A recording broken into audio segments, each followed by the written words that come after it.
신림동 무차별 흉기난동을 벌인 조선, 분당백화점 사건의 최원종, 최근 강력 사건 피의자들의 신상 공개가 잇따랐습니다.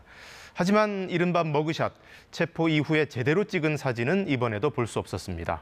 본인이 거부하면 신분증 사진이나 CCTV 화면 같은 걸로 가름하고 있는 건데 과연 흉악범죄자에게까지 그런 선택권을 줘야 하냐 논란도 없지는 않습니다. 이 문제 오늘 백인성 법조 전문 기자와 짚어봅니다. 백 기자, 외국 영화나 뉴스를 보면 자주 나와요. 이렇게 무언가를 들고 정면, 왼쪽, 오른쪽 다 찍는 사진. 그런데 우리나라에서는 볼 수 없단 말이죠. 네, 그걸 소위 머그샷이라고 하는데요. 네. 정확히 말하면 우리나라에선 그 개념이 없습니다. 대신 비슷한 개념은 있는데요. 절도나 강도, 사기 이런 10종류의 범죄를 저지른 피의자들에게 사진을 찍는 건데 이른바 수법 사진입니다. 예.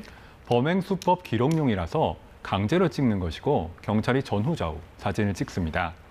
그런데 이 사진은 신상 공개용 사진과는 다른 것이고요. 예. 신상 공개와 관련해서는 특정강력범죄처벌특례법이라고 줄여서 특강법에 있습니다. 예.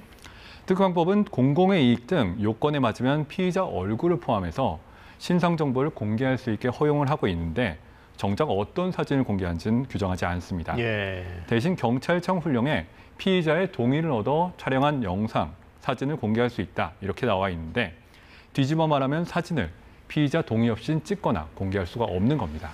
자, 동의를 얻어서 공개한다.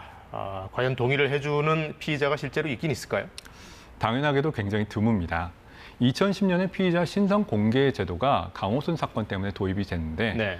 그때 지금까지 1명 정도만 동의를 했다고 합니다. 2021년 송파구 일가족 살인사건 이석준 정도인데요. 이렇게 동의를 하지 않는 경우에는 주민등록증, 운전면허증 같은 신분증 사진을 대신 공개한다고 합니다. 예. 그런데 이거는 문제가 화질이 안 좋거나 너무 오래전에 찍어서 실물과 다르다 이런 건데요. 최근 들어서 문제 제기가 집중적으로 이뤄졌습니다. 네. 남편 살해 혐의로 무기징역이 확정된 고유정, 그리고 신당역 스토킹 살인범 전주환, 또래 여성 살인범 정유정 같은 건데 이 경우에 사진 공개가 너무 실효성이 없다, 실물과 다르다 이런 지적들이 이어졌습니다. 그 외국은 따로 동의를 구하고 그런 절차가 없는 것 같던데 어떻습니까? 나라마다 다른데 미국이 대표적으로 얼굴 많이 공개하고 있죠. 예. 지금 보시는 영화의 한 장면처럼 미국은 체포된 사람의 얼굴을 이른바 머그샷을 찍어서 보관을 하는데 이게 언론을 통해서 공개가 된다고 합니다. 네.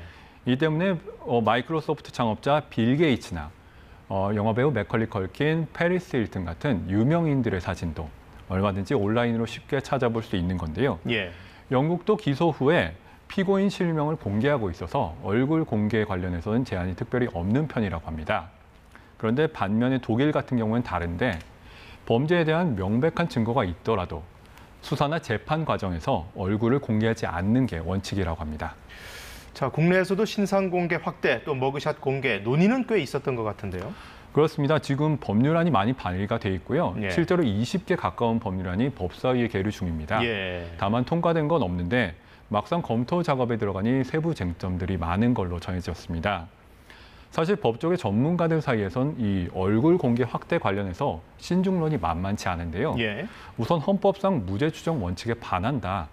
또 신상 공개 원칙상 그 무죄가 만약에 나와버리면 그 신상 공개를 되돌릴 수가 없다.